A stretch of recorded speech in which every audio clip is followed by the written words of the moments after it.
حضرت عمر فاروق رضی اللہ تعالیٰ عنہ کے دور خلافت میں مدینہ منورہ میں ایک گانا گانے والا رہا کرتا تھا، جو گانا گایا کرتا تھا۔ جب اس کی عمر 80 سال ہو گئی تو اس کی آواز نے اس کا ساتھ چھوڑ دیا۔ اب اس کا کوئی گانا نہیں سنتا تھا۔ گھر میں فقر و فاقے نے ڈیرے ڈال لیے۔ ایک ایک کر کے گھر کا سارا سامان بک گیا۔ آخر تنگ آ کر وہ شخص جنت البقیع میں بے اختیار اللہ تعالیٰ کو پکار رہا تھا۔ یا اللہ، اب تو تجھے پکارنے کے سوا کوئی راستہ نہیں۔ مجھے بھوک نے بہت ستایا ہوا ہے اور میرے گھر والے بھی بہت زیادہ پریشان ہیں۔ یا الہی، اب مجھے کوئی نہیں سنتا۔ تو ہی میری مدد فرما اور میری مشکل دور فرما۔ میں تنگ دست ہوں، تیرے سوا میرے حال سے کوئی واقف نہیں۔ حضرت عمر رضی اللہ تعالیٰ عنہ مسجد میں سو رہے تھے کہ خواب میں آواز آئی، اے عمر اٹھو، میرا ایک بندہ مجھے جنت البقیع میں پکار رہا ہے، اس کی مدد کو پہنچو۔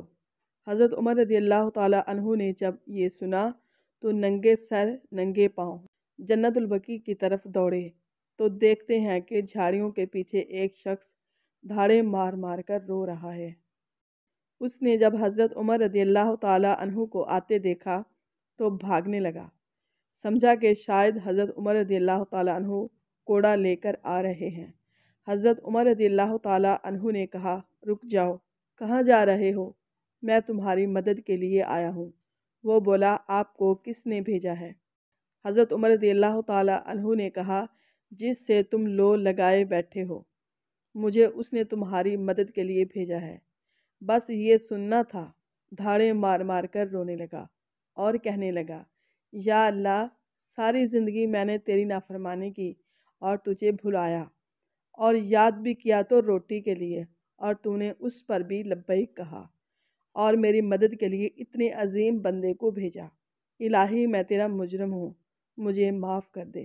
یہ کہتے کہتے وہ اس دنیا فانی سے رخصت ہو گیا۔ حضرت عمر رضی اللہ تعالیٰ عنہ نے اس کی نماز جنازہ پڑھائی اور اس کے گھر والوں کے لیے بیت المال سے وظیفہ مقرر فرمایا۔ بے شک اللہ تعالیٰ بڑا غفور الرحیم ہے۔